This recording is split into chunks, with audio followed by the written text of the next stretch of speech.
Have you ever wondered why Canada is in debt? Have you ever wondered why the government forces Canadians to pay so many taxes? Have you ever wondered why the bankers from the largest private banks are becoming wealthier and the rest of us are not? Have you ever wondered why the gross national debt is over $800 billion? Or why we are spending $160 million a day on the interest of the national debt? That's $60 billion a year. Have you ever wondered who receives the $60 billion? What I have discovered is the banks and the government have colluded to financially enslave the people of Canada.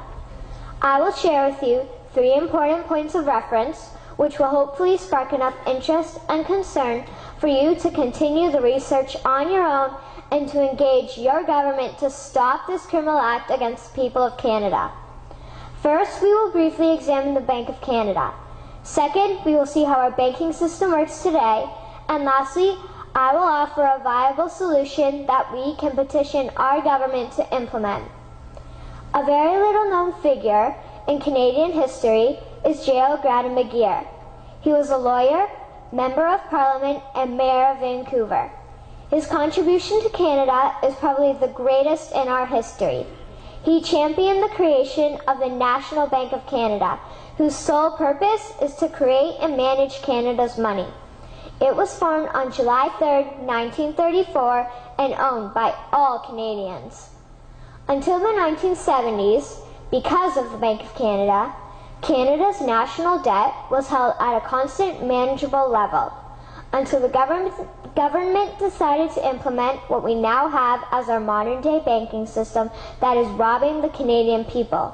So how are they robbing us? Allow me to explain how our private banks and government work today. First, the Canadian government borrows money from the private banks. They then lend the debt-based money to Canada with compounded interest.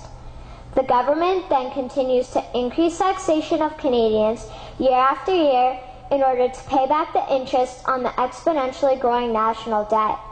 What results is inflation, less real money for Canadians to spend into our economy, and the real money being used to pad the pockets of the banks.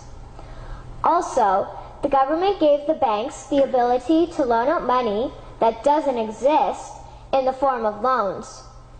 When a bank gives you a mortgage, which literally means a death pledge, or a loan, they don't actually give you money. They click a key on a computer and generate the fake money out of thin air. They don't actually have it in their bank vaults. Presently, the banks only have $4 billion on reserve, but they have loaned out over $1.5 trillion. To quote Graham Towers, each and every time a bank makes a loan, a new bank credit is created. New deposits, brand new money. Broadly speaking, all new money comes out of a bank in the form of loans. As loans are debt, then under the present system, all money is debt. What I find interesting is even Jesus, in Matthew 21, drove out the money changers in the temple because they were manipulating the currency to steal money from the people. The private banks are just like the money changers in Matthew 21. They are defrauding and robbing the people of Canada, thus their freedom, and they need to be stopped. How should the banking system work? In an infamous interview, Mr. McGeer asked Mr. Towers, "Can you tell me why a government with power to create money should give that power away to a private monopoly and then borrow that which Parliament can create itself back at interest to the point of national bankruptcy?" Mr. Towers replied, "If Parliament wants to change the form of operating the banking system, then certainly that is within the powers of Parliament. In other words, if the Canadian government needs money, they can borrow it directly from the Bank of Canada. The people would then pay fair taxes to repay the Bank of Canada.